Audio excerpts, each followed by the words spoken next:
da versão do ano passado, e agora a gente quer saber as novidades que a gente tem para 2025. Bem-vinda, Fê! Oi, gente, obrigada pelo convite aí.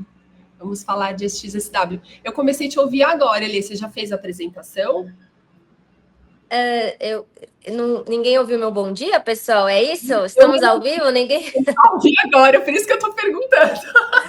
Então vamos recapitular. Bom dia, Giradal! Tudo bem com vocês? Estamos ao vivo hoje aqui no nosso Giratox. Hoje a gente tem uma convidada super especial, a Fernanda Fontes, CCO e líder criativa da agência Ginga. A Fê, ela lidera equipes multidisciplinares e ela veio hoje contar um pouquinho para a gente sobre a sua experiência, aprendizados e jornada que ela teve nesse evento que todo mundo acho que conhece e tem um sonho de ir um dia. Então, muito obrigada por ter aceitado esse convite de contar um pouquinho para a gente todo esse assunto, porque que nem a gente estava comentando, que a gente fez ano passado também sobre isso, né? Uma cidade que traz muitas percepções que a gente tem que debater um pouquinho aqui. Por isso que a gente gostou muito desse tema que você trouxe, Fê. Então agora o palco é seu. Desculpa, gente, eu já tinha feito toda uma introdução bem melhor, mas acho que deu um bug aqui no stream, mas tudo bem. O palco é seu, Fê. Seja bem-vinda. Obrigada. Bom, acho que a maioria das pessoas que estão aqui já me conhecem. Vocês estão vendo a minha apresentação, Lê? Porque eu não estou conseguindo ver na tela. Vocês estão vendo? Eu também não estou vendo. Porque eu já dei aqui o share, mas não está aparecendo. Não sei se tem que liberar alguma coisa por aí. Ah, agora foi, né? Tá todo mundo vendo a apresentação? Aquelas, se vocês puderem falar no chat, me ajudam, porque eu não consigo ouvir vocês. Eu consigo ver. Então, beleza. Gente, vamos começar. Mais uma vez, obrigada. É super importante esse espaço aqui da Giradal, para a gente poder, né, falar de conhecimentos e compartilhar, né, o que a gente tem aprendido aí pelo mundo. E eu vou trazer um pouco para vocês aqui insights, coisas que mais me tocaram aí no SXSW 2025 desse ano. E a gente vai falar aqui um pouco dessa importância de imaginar o futuro no agora. Eu acho que nunca foi tão importante a gente falar de futuro. A Ele já deu aí uma apresentada sobre quem eu sou, mas passando rapidamente, eu sou jornalista de formação, com especialização em comunicação e marketing, já estou trabalhando aí com criatividade e conteúdo há 18 anos ou até mais. Hoje eu sou CCO na agência Ginga, sou líder criativa da agência, já passei por empresas, desde empresas, veículos aí de jornalismo, editoriais e também agências de comunicação, de publicidade. Entre clientes aí que eu já trabalho, já trabalhei em Mercado Livre, Hering, Jeep, Skol, Copenhague, enfim, entre outros. E eu tenho aí 3 edições da XSW na bagagem. Pode parecer pouco perto de outras pessoas que já vão há muitos anos, mas foram 3 anos aí de vivências bem interessantes e diferentes ano após ano, e eu vou compartilhar um pouco isso com vocês. Então, esse aqui é um pouquinho da agenda que a gente vai conversar hoje. Vou falar um pouco do cenário da XSW atual, o que movimentou mais esse ano.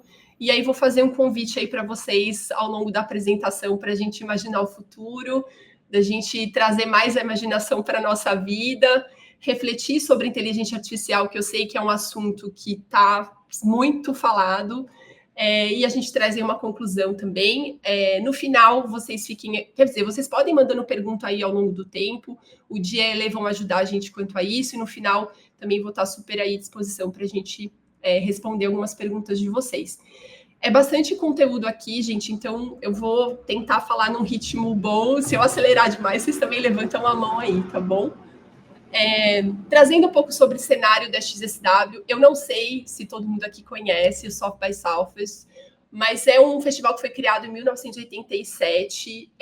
Ele foi criado com foco muito em música, mas ao longo do tempo ele foi se reinventando e hoje ele é reconhecido como um dos eventos aí mais influentes do mundo quando a gente fala de inovação, tendências e economia global no geral.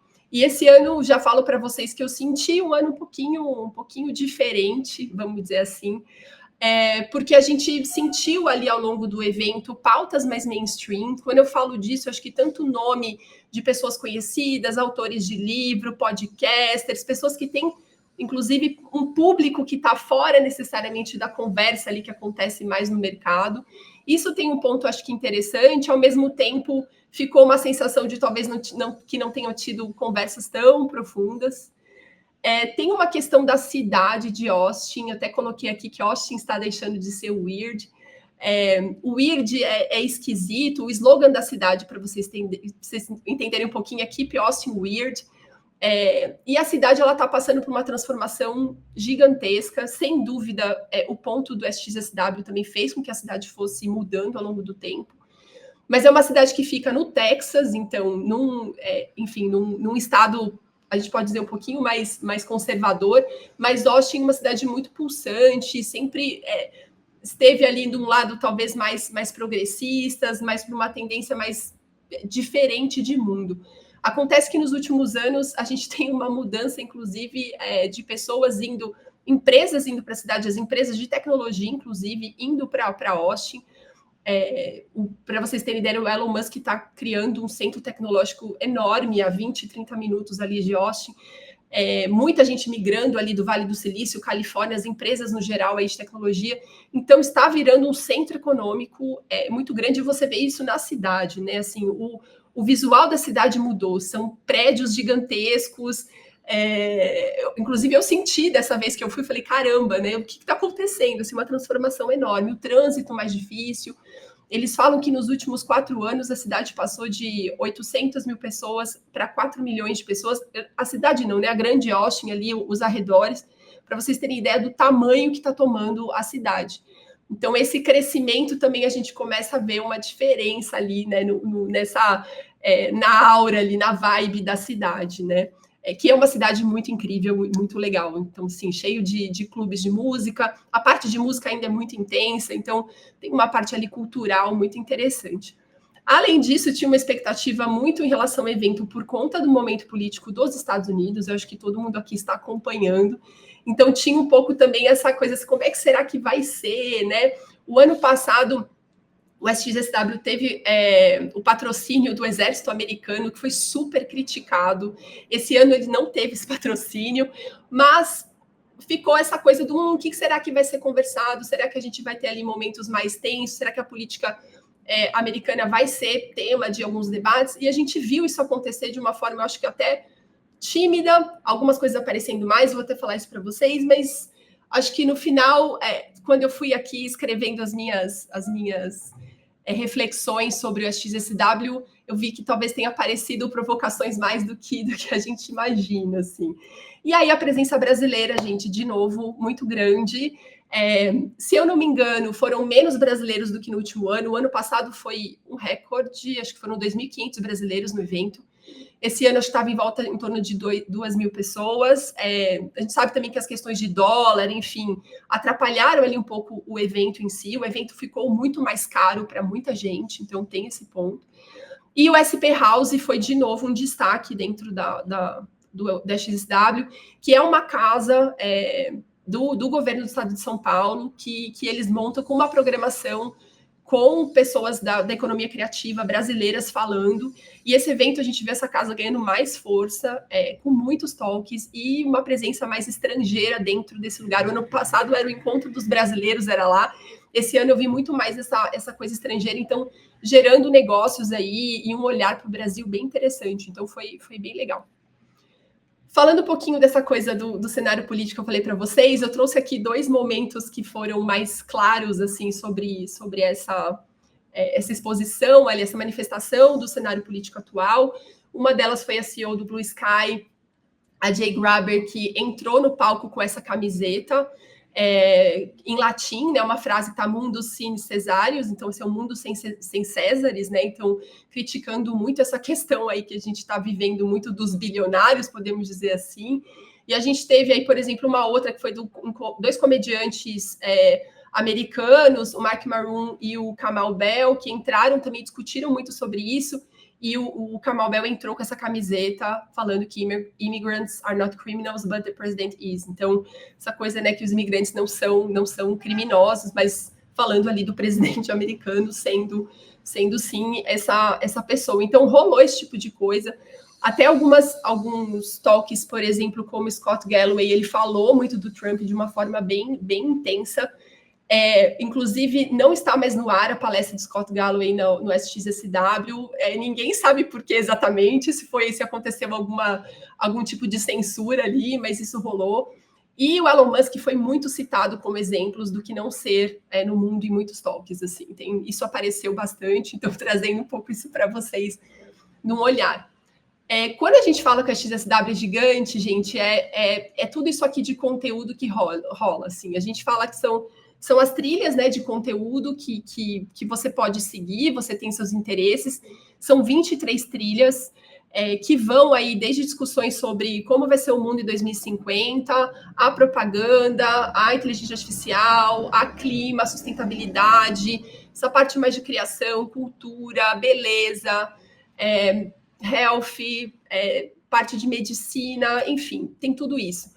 Então, para vocês entenderem, tem que ser feitas escolhas quando a gente está ali escolhendo, né? O FOMO, ele é muito presente no SXSW, porque parece que sempre tem uma coisa melhor para ver quando você faz uma escolha. Então, tem que ser feitas escolhas. E dentro dessas trilhas, assuntos vão surgindo e muitas coisas vão se complementando. Então, para vocês aqui, gente, eu trouxe um pouco do que ficou mais para mim, que foram temas que eu acho que transbordaram aí todos aqueles assuntos que eu mostrei para vocês, que foram esses aqui. Então, eu vou entrar um pouco mais dentro desses assuntos. E uma coisa que eu acho importante aqui, apesar de eu falar coisa aqui, é que uma coisa está muito conectada à outra, gente. Assim, é da economia criativa conectada à reinvenção das redes sociais, que está conectado com a inteligência artificial, que está conectado com a questão da saúde social, que foi um assunto muito falado esse ano, assim como a biotecnologia. Então, eu quero que vocês façam uma reflexão comigo, transbordando também, olhando como essas coisas estão conectadas, né? Eu acho que também esse é um exercício importante para a gente fazer aí, de como a gente vai conectando os movimentos no mundo, mas que esses movimentos no mundo estão levando a gente para o mesmo lugar. E aí eu já trago até uma pergunta aqui para vocês, que é uma coisa que eu fiquei com isso lá no SXSW, que foi, será que a gente está fazendo as perguntas certas? Será que a gente está olhando para o que realmente importa? Será que enquanto eu estou aqui olhando, sei lá, para a inteligência artificial, tem uma coisa no mundo acontecendo maior que eu poderia estar me colocando como ativista de certa forma, ou tentando mudar e eu não estou fazendo? Às vezes uma coisa que depende muito do jeito que eu vivo, né? Como eu me coloco no mundo. Então, a reflexão aqui com vocês vai ser muito sobre a gente tentar fazer as perguntas certas aí, para a gente conseguir lidar com todas as coisas que estão acontecendo no mundo. Então, eu venho aqui com o meu convite para vocês, para a gente começar a imaginar o futuro. E já começo aqui com a Esther Perel. O ano passado eu falei dela, vocês já devem ter ouvido muito falar dela. Ela já é um hit da XSW, mas ela sempre chega aí dando o tom do SXSW. Ela não foi a primeira palestra, na verdade ela aconteceu até um pouquinho depois, mas ela já chega ali com o pé no peito, fazendo todo mundo se sentir desconfortável, e eu acho que isso é muito legal. E ela fez uma conversa com a Amy Webb, que é a futurologista também, que todo ano vai trazer, que traz todo ano na XSW aquele relatório dela que dá a maior agonia do mundo, porque a gente acha que o mundo vai acabar a qualquer momento, assim, ouvindo ela falar. Mas eles, e junto com também o ex-Google, aí, o Frederic, que trouxeram pontos muito interessantes de reflexão. Como eu estava falando para vocês, a gente está nesse momento de falar sobre longevidade, sobre os avanços na biotecnologia, engenharia genética, quantum computing, inteligência artificial, ao mesmo tempo estamos sentindo sozinhos. Mas tá, tudo isso a serviço de quê, né? Por que a gente quer viver tanto, quer viver até os 100 anos, se a gente não está sendo feliz agora? Se a gente não está conseguindo olhar para o nosso tempo da melhor forma, se a gente não está tendo as melhores relações, se a gente não está se reconhecendo, né? E assim, se a gente vai viver 100 anos, porque, gente, isso é fato, assim, tudo que se falou de longevidade, que está muito conectado também com os avanços todos da medicina, da biotecnologia. Então, vamos viver 100 anos ou até mais. se a gente vai viver tanto, por que a gente não está cuidando do planeta, né? Por que o clima não é um assunto que está sendo tão importante de ser visto e revisto e falado, e a gente está olhando para isso de uma forma mais ativa, de fato? Então, existem muitos paradoxos para onde o mundo está indo e para que a gente deveria estar olhando, que é um pouco aquilo que eu perguntei. Será que a gente está fazendo as perguntas certas? E um ponto que foi muito legal, acho que da Esther Perel, que ela vem falar sobre o quanto é importante a gente conversar sobre visões de futuro. E teve um momento ali na palestra que ela falou, conversa aí, gente, entre vocês, o que vocês imaginam para o futuro? E o fato, assim, provavelmente o futuro que todo mundo imagina, gente, não é muito diferente um do outro. Porque, no fim, todo mundo quer ter saúde, todo mundo quer ser feliz, todo mundo quer árvore, todo mundo quer viajar, todo mundo quer água limpa, todo mundo quer, né, os direitos básicos. Então, é muito difícil alguém pensar né, assim, o que eu quero para o futuro, eu quero um futuro catastrófico, eu quero aquela coisa bem, né, de filmes de ficção científica. Não, a gente não quer isso. A gente não quer que os recursos acabem. Então, se a gente está desejando o mesmo futuro, a gente precisa construir esse futuro, e essas discussões precisam ser feitas. Então, aqui eu trago algumas reflexões para ficar na cabeça de vocês, que eu acho que vai ser bem importante. Mas hoje a gente está num desafio muito grande, principalmente quando a gente fala da inteligência artificial e de como o mundo está andando, que é sobre nós, seres humanos, ficarmos confortáveis com as incertezas. A gente tem nossas ficções, a gente tem nossos pontos. Então, não adianta você achar que a tecnologia vai te dar todas as certezas do mundo, porque nós, humanos, não somos assim. Então, olhar para como a gente está lidando com as frustrações, conflitos, discordâncias, isso é muito importante. E também para a qualidade das relações. E a Amy Webb, ela faz um ponto muito interessante quando a Esther Perel fala que a gente tem que olhar para dentro da gente, para os nossos sentimentos, porque ela fala, cara, não adianta você olhar para o sentimento enquanto a lógica do mundo está na mão de CEOs que não estão nem aí para o sentimento das pessoas. Eles estão tomando decisões por todo mundo e eles não estão nem aí para isso. Então, é o pensamento egoísta mesmo do mundo, de quem está comandando o mundo, né? Quem está no jogo não quer saber disso. Então, assim, a gente olhar essa união do olhar, acho que coletivo, para imaginar o futuro e pensar sobre quem são essas pessoas que estão dominando aí, estão definindo o futuro, se essas coisas estão sendo como deveriam ser, né? Então, e aí a Imoeb traz muito essa questão de usar os dados, ela é uma cientista, né, uma futurologista, para desenhar futuros possíveis. Então, como a gente olha para tudo que a gente tem de informação e como a gente usa isso para imaginar coisas boas. E o Frederick, do Google, ele fala que o futuro não simplesmente acontece. Ele é algo que a gente cria através das nossas ações e das nossas conexões. E ele traz um conceito bem interessante que ele chamou de mentalidade de aprendiz, e ele trouxe isso muito principalmente para as lideranças e para as empresas. Que essas empresas, as lideranças, precisam abraçar desconfortos, precisam abraçar o que é desconhecido, tem que testar hipótese, tem que cultivar a imaginação ativa. Então, aqui que vem muito essa questão de a gente imaginar o mundo. Vou para o próximo ponto que foi muito falado, que é a saúde social. Esse talk abriu a XSW, geralmente o que abre a XSW é o que dá um pouco o tom aí também do que vai ser falado ao longo do tempo. E a saúde social, gente, ela é o novo bem-estar, ela é o novo wellness, é o novo... é o que vai ser mais falado aí, é o novo saúde mental, é a questão da saúde social. Então, aqui, a saúde social nada mais é do que a conexão humana, ela é fundamental para longevidade, para imunidade, para a saúde cognitiva e emocional. Então, se a gente não resolver essa questão social no mundo, de estarmos mais perto do outro, de estarmos um pouquinho mais distante da tecnologia, ao menos, a gente vai ter uma questão de saúde muito séria aí ao longo do tempo. A Casey Killan, ela escreveu um livro que é o The Art and Science of Connection, né? A arte e a ciência aí da conexão, e ela trouxe até alguns dados que refletem um pouco essa questão da saúde social. Então, dados um pouco até que são bem, bem preocupantes, né? Então, em 10 anos, a gente já perdeu 20 horas de interação social por mês. Isso quer dizer, gente, que a gente já tem quase um dia aí de menos contato com pessoas, né? De estar conversando e estar preservando as nossas relações.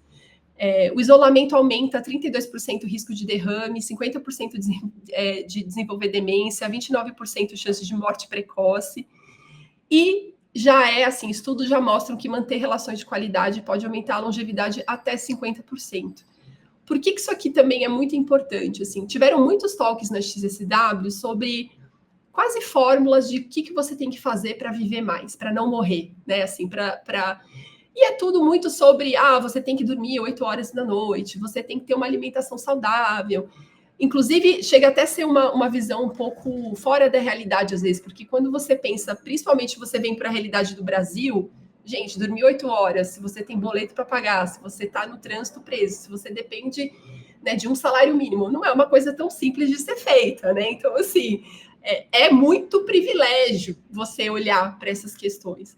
Então, tem o fato aqui que a gente também tem que trazer para uma realidade, mas como isso pode também fazer parte das nossas vidas. Então, o segredo da vida longa e saudável que foi falado é a qualidade dos relacionamentos. Então, pensem muito bem nos relacionamentos aí que vocês têm na vida de vocês. A longevidade não é só viver mais, é viver melhor. Isso quem falou foi o Peter Attia, ele é autor daquele livro, o best-seller Outlive. E ele provocou muito a plateia a pensar sobre isso, que é você ter uma vida útil de alta qualidade. E isso também, gente, vai se estender muito a questões de trabalho, né? Então, as conexões interpessoais do trabalho, quanto elas são importantes e como as empresas têm que olhar para programas de socialização, atividade em grupo são essenciais para isso. E uma liderança que vai ter que ser mais social, não tem como não olhar para isso. Então, escuta ativa, mentorias, encontros, são coisas que vão ser muito importantes aí para ajudar também nessa questão. E aí, outro ponto que a autora falou ali em cima, também trouxe, foi sobre a questão dessa coisa do sair mais das redes sociais, óbvio, e para o mundo real. Isso parte, gente, inclusive, da gente ter políticas públicas nas cidades que tenham espaços melhores para a gente conviver, há questões dentro do trabalho de como a gente tem esses momentos juntos que são de qualidade das relações. Ela falou muito sobre as redes sociais serem calorias vazias, eu achei isso bem interessante. Indo para um outro ponto aí, coloquei esses lobinhos fofos aqui na tela, porque uma das palestras que rolou lá na XSW foi com o Ben Lam, que é o CEO da Biotech Colossal, que coisa de semanas atrás falou aí sobre que eles conseguiram, né, trazer de volta o lobo terrível, que era uma espécie que estava em extinção, isso por conta de todo o trabalho que eles têm feito com a manipulação de DNA. Há controvérsias, tá, no mundo científico, se isso realmente é a volta dessa espécie, e tem coisas para serem faladas nesse sentido. A questão da manipulação do DNA também tem questões éticas envolvidas. O fato é que é mais fácil do que a gente imagina, falando cientificamente aí, como se manipula o DNA, mas a empresa dele está aí mostrando caminhos promissores de recuperar espécies extintas, criar alimentos mais nutritivos, ou até mesmo de transformar a arquitetura. Ele falou muito sobre edifícios vivos, por exemplo, construídos a partir de árvores, a partir da natureza, e não que você vá cortar uma árvore para fazer a madeira para daí construir, mas como aqui a natureza em si vira uma casa para o homem. Então, eles têm uma ambição aí que está muito conectada com isso. A Amy Webb falou muito dessa questão, que ela chamou até de inteligência viva, que é essa congruência aí da inteligência artificial, da biotecnologia que a gente falou em cima, e também de sensores, sistemas avançados aí, que essa convergência promete muito impactar a nossa vida ao longo do tempo. Outra coisa absurda e genial, assim, que se falou muito dentro da XSW foi sobre os organoides cerebrais. Em laboratório, gente, eles já estão criando estruturas cultivadas mesmo, assim, em miniatura, de como funcionaria o cérebro humano, assim.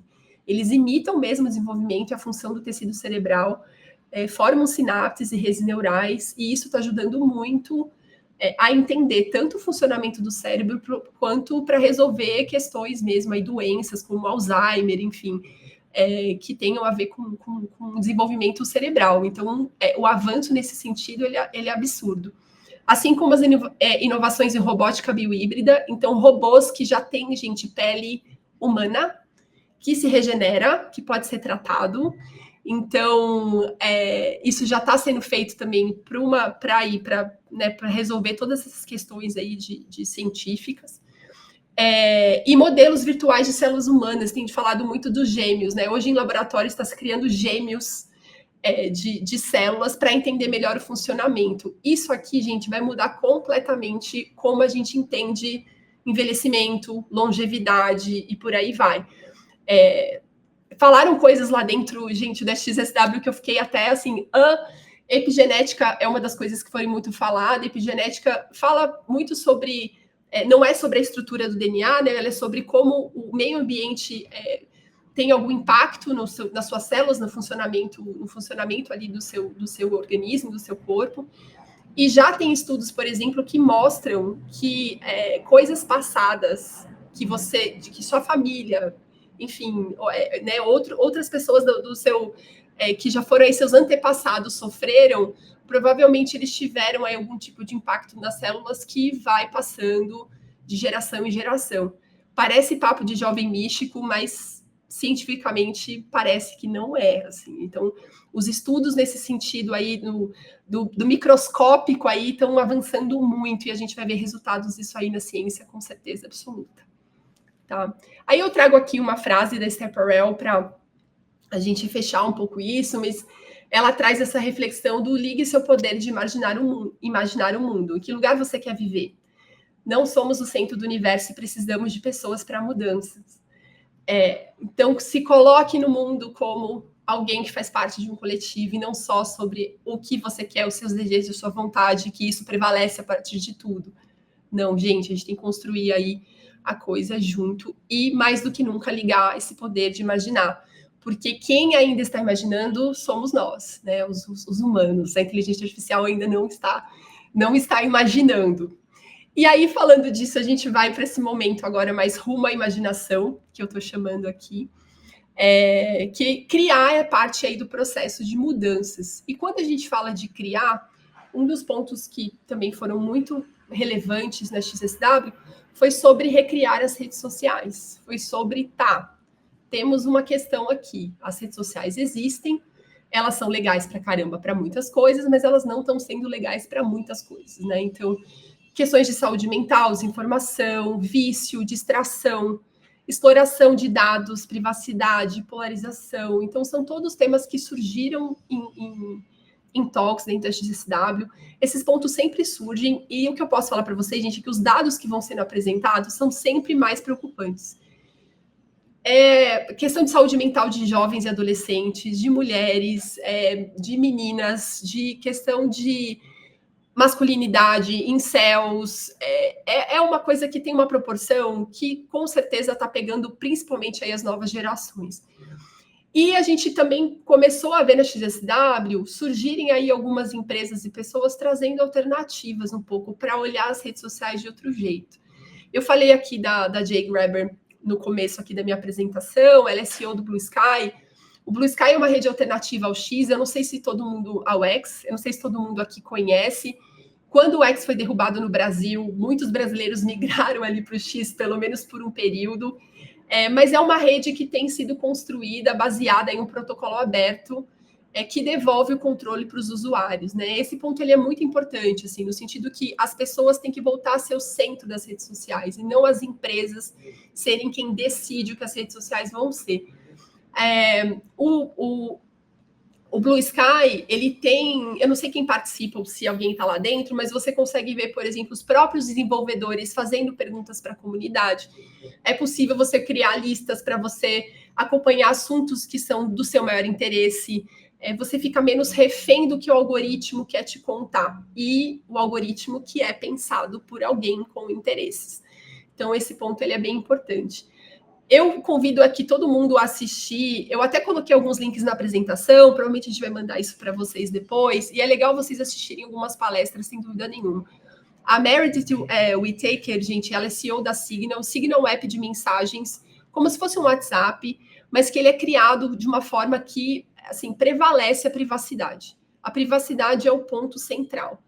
É claro que o WhatsApp, quando a gente pensa no WhatsApp comparando, ele também tem ali toda uma criptografia baseada em segurança para não ter vazamento de dados, mas o que a Meredith fala é que a quantidade de dados que é usada também a serviço de outras ferramentas como Facebook, como Instagram, olhando para o Meta como um todo, os seus dados estão sempre ali estão sendo compartilhados, você não está seguro. E ela tem, e o Signal ele parte muito dessa ideia, dessa filosofia.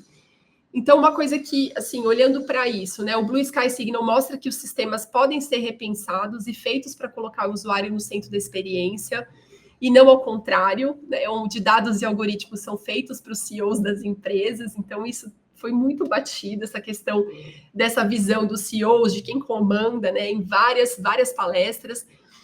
A Meredith fala muito que privacidade não é um conceito abstrato, é essencial para a democracia, liberdade de pensamento e expressão.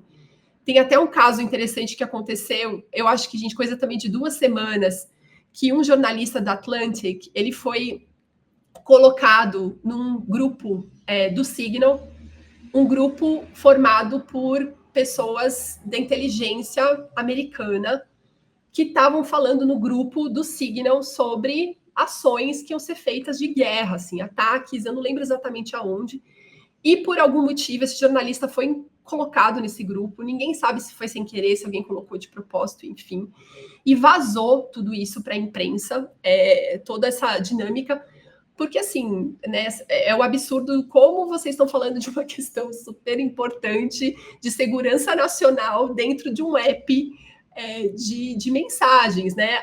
Mesmo que o Signal seja um lugar que respeita a privacidade, não é aí que você vai esse tipo de informação você tem que falar de uma outra maneira. Mas eu achei interessante esse fato do próprio inteligência americana estar usando o Signal, ou seja, realmente ali a criptografia em relação à segurança deve ser algo bem atento.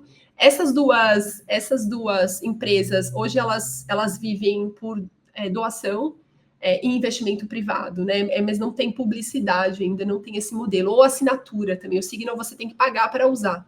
A própria Meredith fala disso, que não é o ideal, porque ela sabe que tem, para algumas pessoas, $10 por mês é muito dinheiro. Ela traz um pouco essa visão, mas é também como ela vê ali uma maneira de ter realmente a privacidade acontecendo. Então, ela criticou muito esse modelo de negócios baseado nessa coleta massiva de dados, que é muito comum. Então, gente, estamos todos muito expostos com nossos dados aí em todos esses lugares. E alertou muito dessa concentração de poder em poucas empresas, né? Então, isso quer dizer que tem ali uma vigilância em larga escala acontecendo. Teve uma outra palestra que foi de uma ativista super jovem, gente, da Emma Lembeck. Eu não achei online a entrevista dela, o talk dela, mas ela trouxe muito essa questão dos efeitos nocivos, mas já com uma proposta muito clara de uma ação conjunta para se pensar as redes sociais, para serem um espaço mais interessante. Então, eles estão criando mesmo alguns grupos de estudo, isso olhando para o mundo todo, com pessoas de todas as idades, de classes sociais diferentes, etc., para começar a trazer uma proposta da sociedade sobre como deve ser regulado, como deve funcionar as redes sociais. Porque hoje, gente, não existe ainda uma regulação, a gente não pode falar disso, infelizmente. Vou para o próximo aqui. Eu não estou vendo vocês, eu adoraria saber aqui quem gosta de Ruptura, da série, do Severance. O Ben Stiller foi, junto com o Ed Ku, da Apple TV, conversar lá no SXSW. Eu fui lá tietar, porque eu sou completamente maluca por Ruptura, eu adoro, eu sou aquela que assiste o episódio e depois fico vendo todas as teorias malucas das pessoas sobre a série. Mas ele trouxe um ponto muito interessante do porquê do sucesso dessa série. Eu acho que é a série mais vista da Apple TV, acho que nenhuma nunca teve a audiência que eles têm.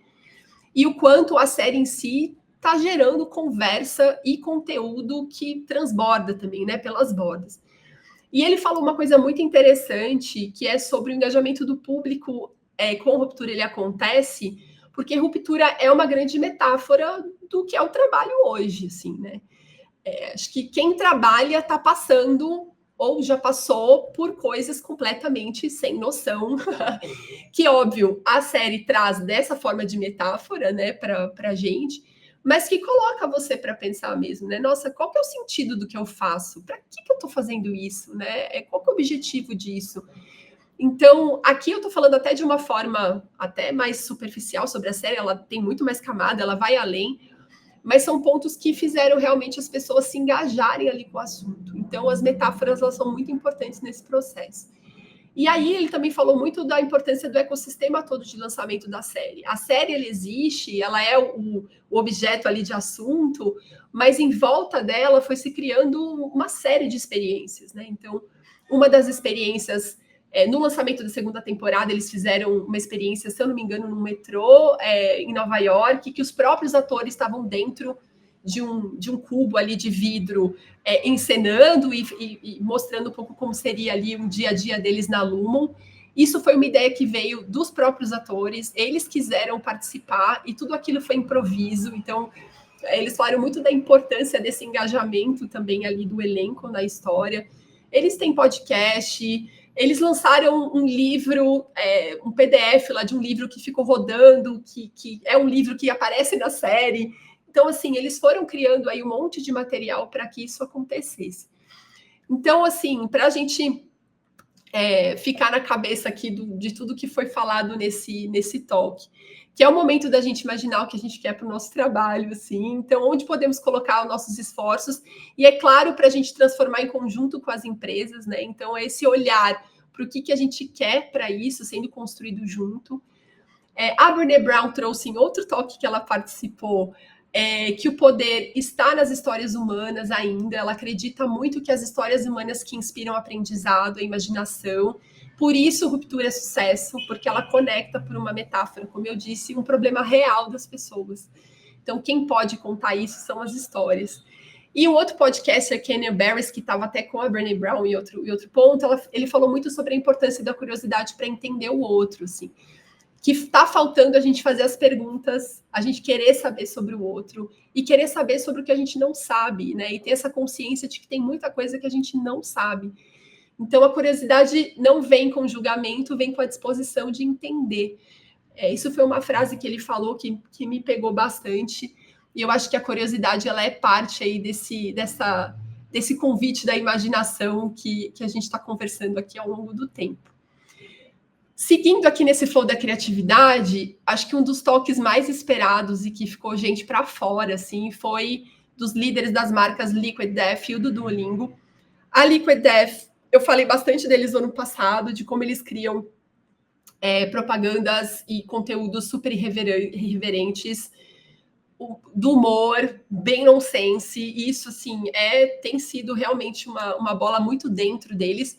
E o Duolingo também, que tem trazido coisas bem interessantes. O videozinho que tocou aqui foi até por conta do... Deixa eu ver se eu consigo dar um play de novo. Que o Duolingo fez uma ação que ele matou o mascote principal dele, né? Então ele fez um funeral para o mascote, etc. E tudo isso, a ideia foi para chamar a atenção das pessoas, para elas fazerem as lições, para elas voltarem para o app e treinarem língua, enfim. Então, tem uma coisa aqui mais fora da curva do fazer o que é inesperado. Mas uma coisa muito legal durante a entrevista deles, que quando fala de criatividade, eles trouxeram um ponto que não é sobre a criatividade em si, mas que é sobre processos, cultura e pessoas. Eles falaram muito da questão de como os líderes de muitas empresas não confiam nos seus times, não confiam nos times em terem autonomia para tomar as decisões.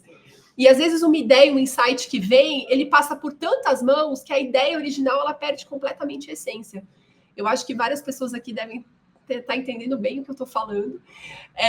Então, eles trazem muito essa importância da confiança, da autonomia e apostar na ousadia. Vai lá, testa, faz. Eu resumi aqui algumas coisas que eles trouxeram como pontos importantes. Então, entretenimento, gente, é a palavra da vez para propaganda. O entretenimento é estratégia. Então, e aqui no caso dessas duas marcas, eles trazem o entretenimento para o centro das marcas mesmo. Assim, as campanhas, elas não são só sobre o filme comercial, elas são sobre ideias que vão fazer as pessoas se divertirem. O uso do humor para eles é a ferramenta mais eficaz para tornar uma marca memorável, para ter essa conexão. E eles fazem uma proposta, inclusive, de como medir as campanhas, assim, métricas mesmo, que eles trazem uma métrica mais focada em entretenimento. Então, eles explicaram um pouco de como seria essa métrica, mas seria olhar para aquele conteúdo se de fato eles estão se relacionando com as pessoas, se ele está fazendo as pessoas rirem, se está fazendo as pessoas se conectarem mais com a marca através do entretenimento em si, como eu falei. E um outro ponto também que apareceu muito em vários lugares foi o foco em comunidade, não apenas as audiências. Comunicar para muita gente de forma massiva não necessariamente é a melhor forma. Então, as marcas precisam ali se conectar de formas autênticas, com valores e grupos diferentes que se conectam com a sua marca. Então, direcionar mensagens para audiências diferentes, assim, entender, tá, sua marca tem o quê? Quais comunidades você vê aqui? Que tipos de perfis você vê aqui? O que você vai falar para cada uma delas? Então, tem um olhar menos massivo e mais ali one-to-one, vamos dizer assim, tá? Eles trouxeram bastante isso. Isso me traz para outro ponto aqui, que é o de economia criativa. Economia criativa passou a ser, se eu não me engano, ano passado retrasado, uma trilha dentro da XSW, e esse ano foi uma trilha gigantesca, assim. Ela dominou a XSW. E aqui, quando se fala de economia criativa, é óbvio que os criadores, os creators, estão muito no centro, mas eles trouxeram muito esse olhar de que o creator vai muito além da mídia, é vista como uma parceria de negócio.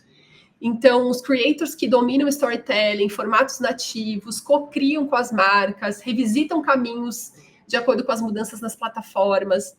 Tem uma questão de investimento de ecossistema de canais. Não é só fazer o Instagram, não é só estar no YouTube. Cada canal tem um papel. E cresce muito a questão da ativação de newsletters, de blogs, eventos, presença. Aqui entra muito na questão do entretenimento. Até coloquei esse Entertain or Die aí como título por conta disso. Essa questão do entretenimento foi o assunto ali também na XSW. Uma das palestras que eu vi foi do Joshua Fields Milberg. Ele é cofundador daquele The Minimalists. Eles têm, inclusive, documentários no Netflix. Eu não sei se vocês já viram, tem livros, etc. E ele contou muito da trajetória deles, né? Como eles começaram, e começaram pequeno, falando dessa coisa de você não precisa ter tanto, você pode ter menos para viver.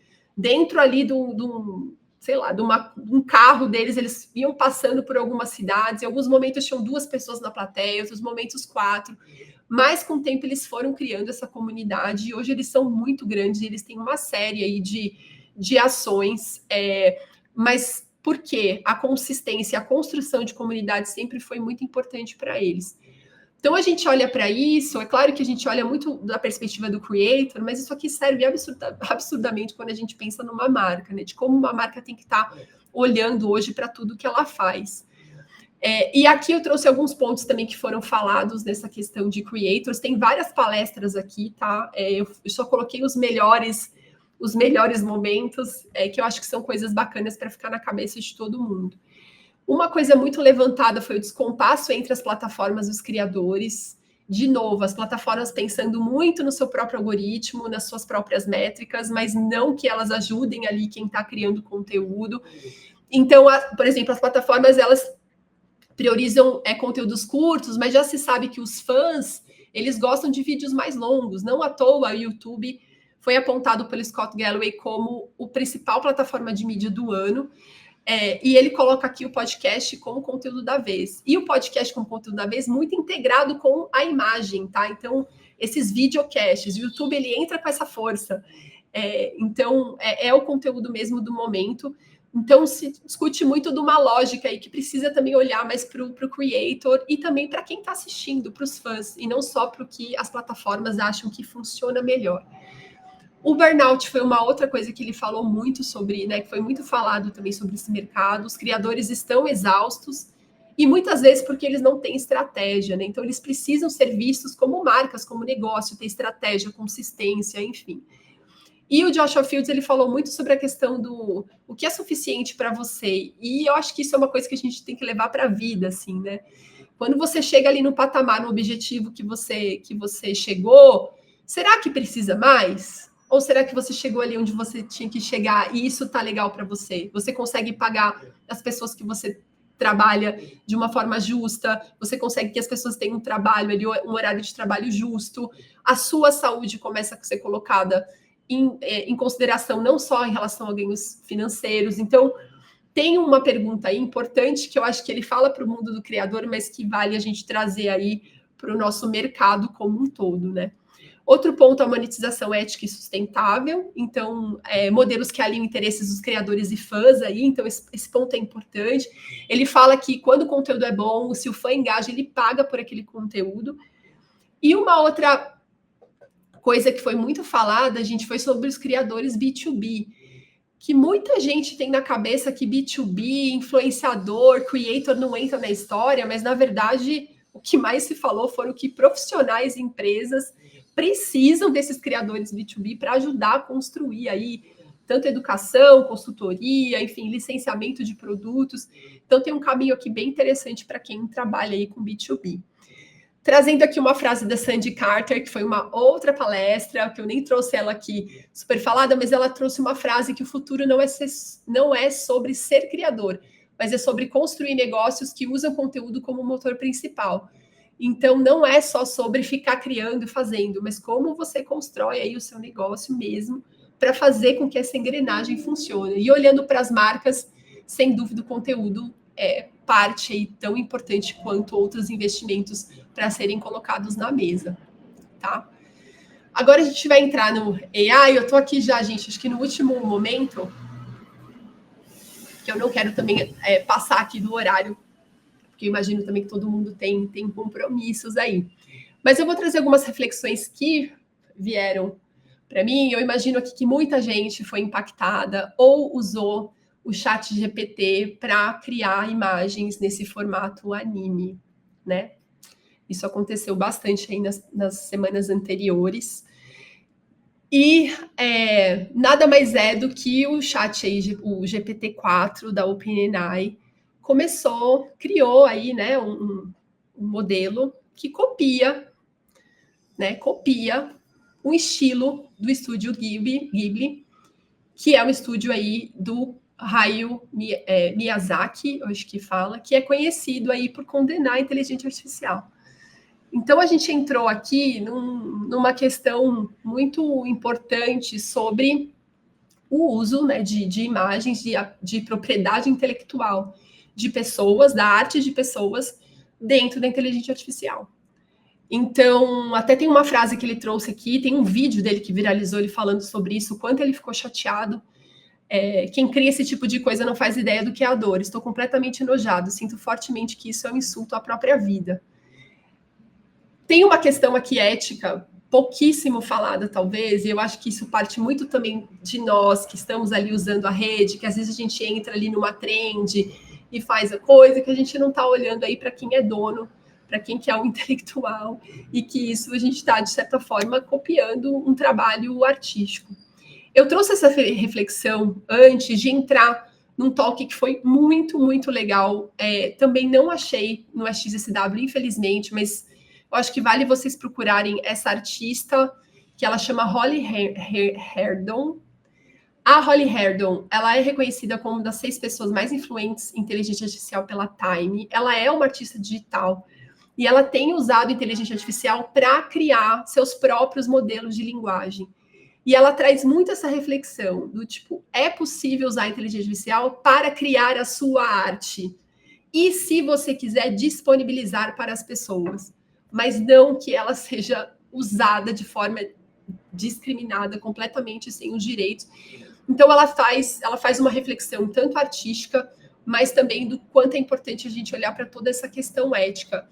Vale a pena procurar um TEDx dela, que ela fala sobre um dos primeiros trabalhos que ela fez com inteligência artificial, que ela treinou uma learning machine mesmo e modulou a própria voz dela para cantar em qualquer língua. É super divertido, então é a voz dela cantando em italiano, em espanhol, enfim, diversas músicas.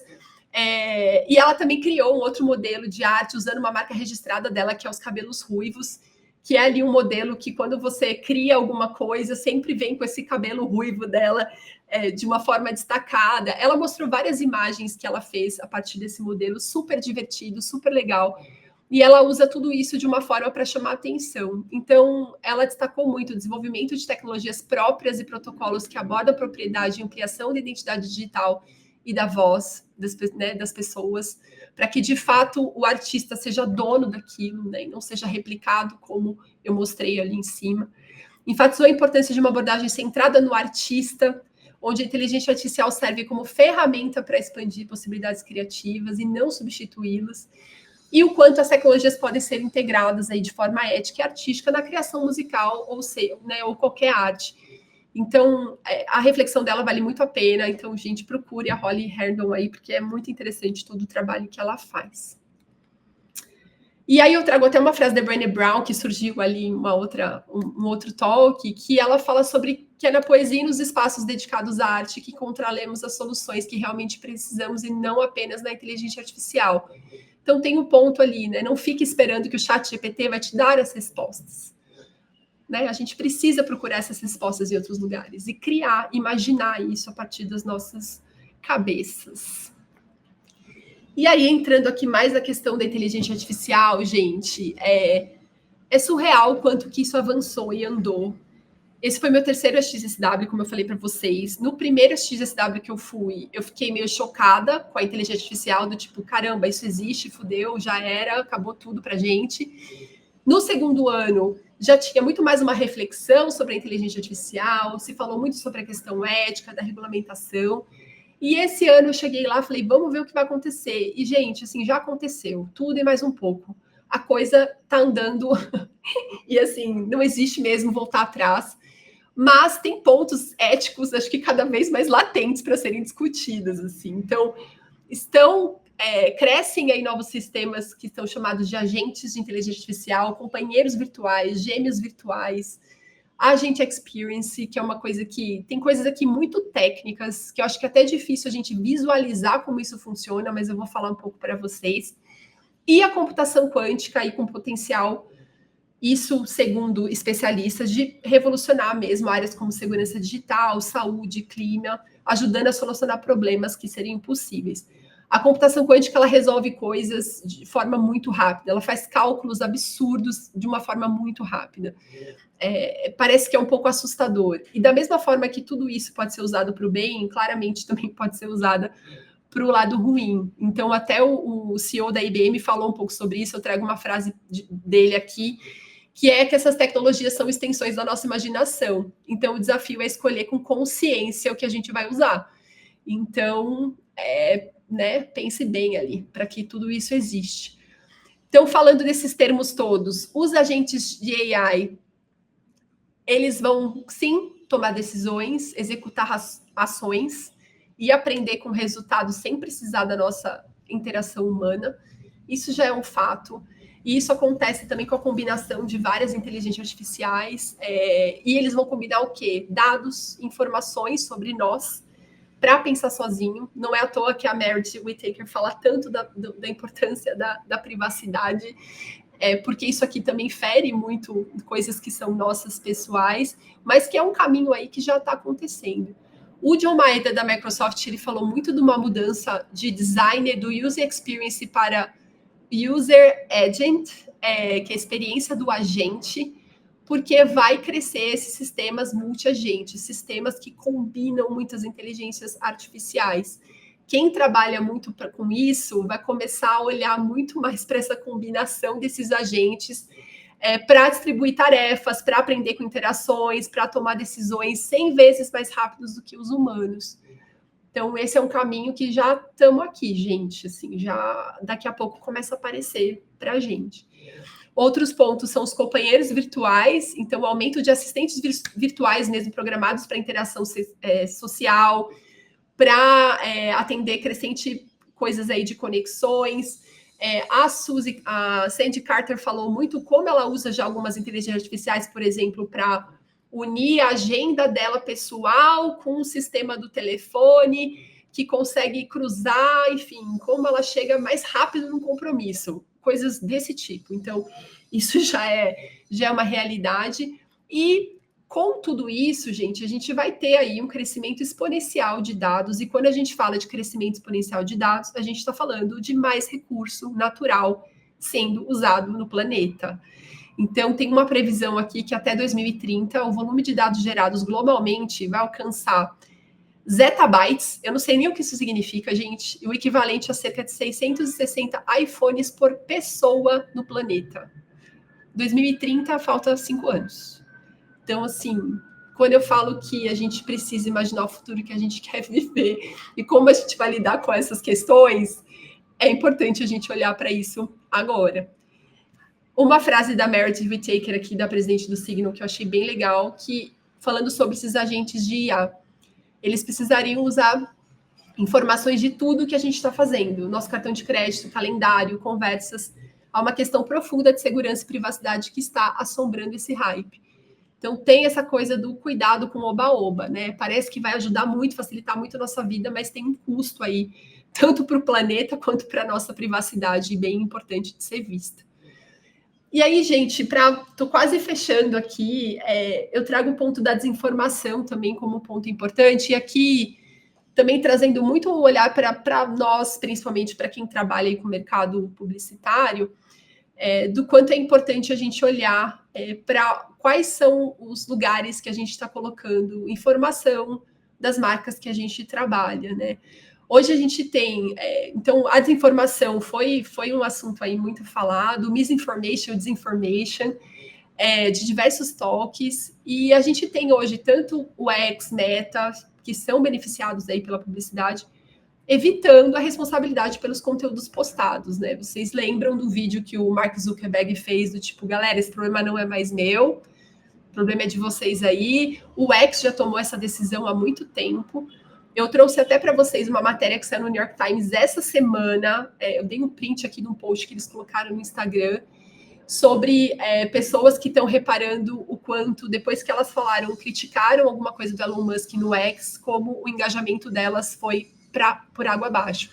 Esse aqui é só um exemplo, mas mostra muito essa questão do algoritmo aí sendo usado e falado a favor de mensagens e que as pessoas querem que as pessoas vejam. Então, tem um ponto aqui super, super importante. E a gente está, quando a gente fala de inteligência artificial, permitindo manipulação de imagem, de som, polarização política, enfim. Manipulação de informações no geral. Então, diante desse excesso de conteúdo, vai ser muito importante a gente observar e questionar tudo. E aí, de novo, voltando aí para o nosso trabalho, teve um talk que eu fui, que foi falado de uma pesquisa, essa pesquisa Tackling Advertising in the Misinformation World, mostrando o quanto de dinheiro hoje as marcas colocam. Aqui era uma visão americana, então bilhões de dólares são colocados em campanhas digitais no ano. E 92% disso em programática. Acho que quem trabalha com mídia aqui, eu não sei se exatamente esse número é correto aí também, pensando em Brasil, se tem essa... Mas a gente sabe que muito dinheiro é colocado em programática. No entanto, gente, essa pesquisa mostrou que 2 em cada 3 sites são sites de desinformação, de falar mentira. Então, a gente está se questionando se as campanhas que a gente está criando estão em ambientes seguros, com conteúdo relevante, respeitando direitos humanos e a verdade. Então, isso é uma coisa para a gente olhar. Não basta só colocar ali para rodar a campanha, mas onde isso está acontecendo? É claro que pensar nisso manualmente é muito difícil, mas já tem aí, estão surgindo no mercado aí plataformas de IA, tanto para verificação de conteúdo, quanto para conseguir rastrear esse tipo de site, notícia, etc. Segundo o relatório do Fórum Econômico Mundial desse ano, ainda de 2025, a desinformação é o risco mais urgente nos próximos 2 anos para países, empresas e indivíduos. Os negócios vão ser impactados por isso, assim, as marcas vão ser impactadas, então a gente tem que olhar para isso. E olhando aqui para um número americano, eu imagino que o Brasil deve ser parecido, mas a gente tem 54% das pessoas hoje se informando pelas redes sociais. E as plataformas se isentando da responsabilidade da informação. Então, assim, é outra coisa que precisa ser feito em conjunto e olhado, né? Sociedade e a gente, como mercado, se perguntar e se colocar nesse lugar também, se a gente está colocando as marcas que a gente trabalha em ambientes seguros e que são... que estão ali a favor da verdade. A Nina Jankovic, ela é CEO desse American Sunlight Project, ela é uma jornalista, ela tem trabalhos muito legais em relação à desinformação, o talk dela foi muito legal, também não achei nas redes, infelizmente, mas ela traz isso, que eu acho que é a questão das narrativas, né? Se quisermos vencer a desinformação, precisamos ser tão envolventes quanto os mentirosos. O sentido é, eles estão conseguindo, né, contar mentira. Então, como que a gente conta a verdade de uma forma envolvente, de uma forma legal? Ela traz muito a questão da educação jornalística, midiática, para dentro das escolas, né, como ponto fundamental da educação, para que isso seja levado a sério por todas as pessoas, né, e principalmente ali na base. Concluindo, gente, chegamos no final aqui. O futuro, ele é um convite urgente, né, para a gente agir com imaginação e criatividade, diferente do sentimento de apatia e medo vigentes. A gente está vivendo um momento de medo e esse momento de medo ele não é construído à toa, é para a gente se sentir com medo de agir. Então, vamos olhar para isso. Acho que com as oportunidades que a gente precisa olhar e trazer, a gente está se fazendo as perguntas certas, a gente está olhando para o que importa, né? Esse é meu convite para vocês. Então, a gente tem no tempo presente a oportunidade de moldar o mundo que a gente quer habitar. Então, que a gente está esperando aí para imaginar e criar um mundo que a gente quer viver, né? Agora é agora. É isso, gente. Olha, 3 minutos, hein?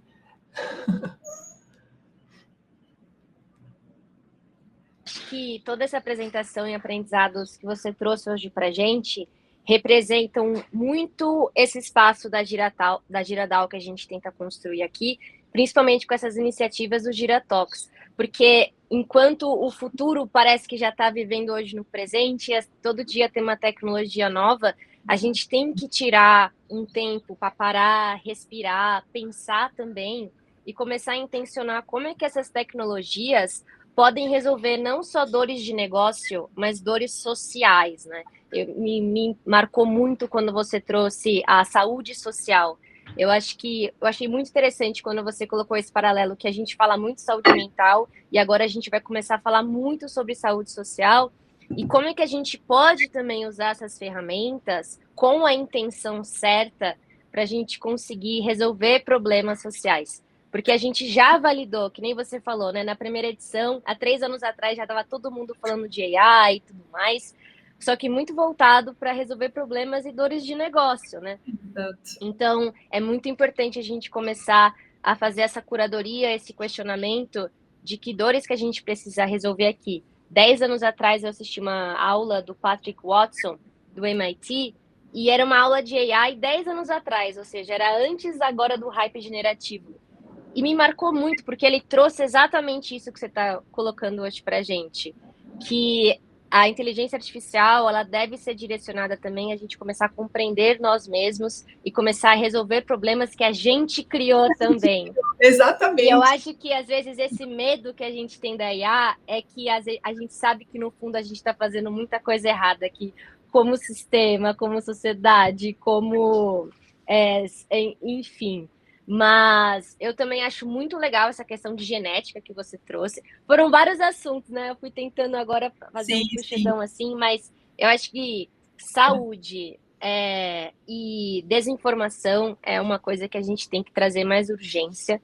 A gente tem que começar a pensar nas nossas intenções, porque às vezes eu sinto que o problema não é a tecnologia, e sim a intenção humana por trás. Exatamente. Foi o que o CEO da IBM falou. Ele falou muito sobre isso. Tem muita coisa foda para mudar o mundo para o melhor. Se a gente usar do jeito errado, dá para fazer muita coisa errada. Assim. Exatamente. Esse é o cuidado mesmo, né? E a gente se colocando como parte agente disso, não só esperar que quem está, né, as grandes empresas vão, não, assim, a gente é parte dessa discussão, né? Então isso acho que fica muito em mim, assim, esse é muito convite para vocês também. E sobre os agentes, eu brinco que eu me posiciono como treinadora de agentes de AI, eu já criei mais de 20 agentes hoje no mercado. A gente vai ter um Giratox para as pessoas aprenderem a criarem os seus também. Ixi, será que ele caiu? Voltou. Alô? Voltou, agora voltou. Você estava falando do Giratalks.